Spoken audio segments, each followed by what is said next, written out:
Jeremy, Mindshare are probably the only people that have really effectively researched the Internet of Things and its association with brands and advertising and those sorts of opportunities. Can you just explain some of the key highlights of the research? Yeah, so what we've been doing really is thinking about connected packaging, in particular for everyday products. Our view is that as tags and sensors become increasingly cheap, there's a big opportunity for brands to use that connectivity to deliver extra incremental services for people in the home. Whether that be quite small things about in terms of how they might get more out of the products in terms of how they use it, or other more engaging experiences, which could be like triggering music or telling the story of the brand or games or what have you, all triggered by the packaging. So we think it's quite a big opportunity for brands to, as I say, deliver greater value to people, but also connect more directly with customers, which has always been a problem because the retailer traditionally has kind of got in the way.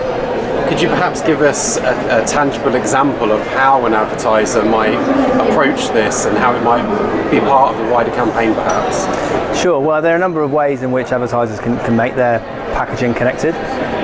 Longer term I think it will be about putting actual physical tags, so things like NFC tags, onto the packaging. At the moment that's quite challenging I think from a cost perspective.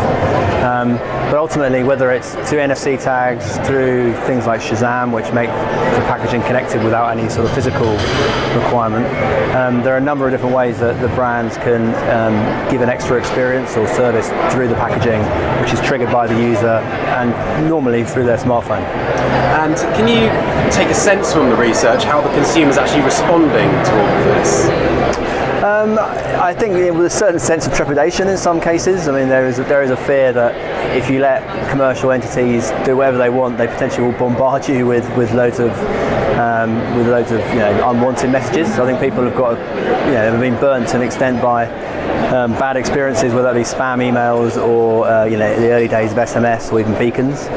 So I think people are a little bit nervous, if you like, about it. But at the same time, if it's a brand that they've got some sort of connection with, and if they think that the thing that's being suggested to them is of value, they're actually pretty open to the idea.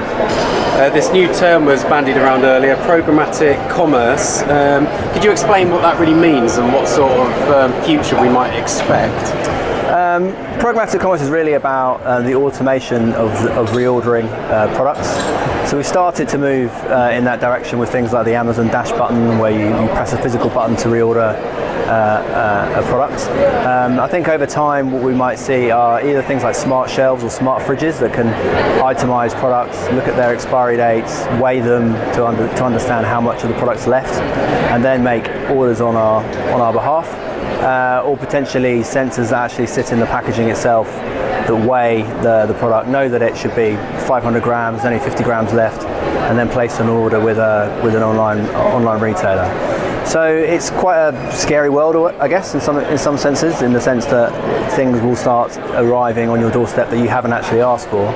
The premise ultimately is that people actually, for a lot of categories, know they're going to have to buy these products but don't really care enough about them to actually want to remember or explore them or what have you. So the thought is that if you can automate some of that, take away some of that hassle, having to remember to buy toilet paper or washing powder or what have you, then that's value to consumers.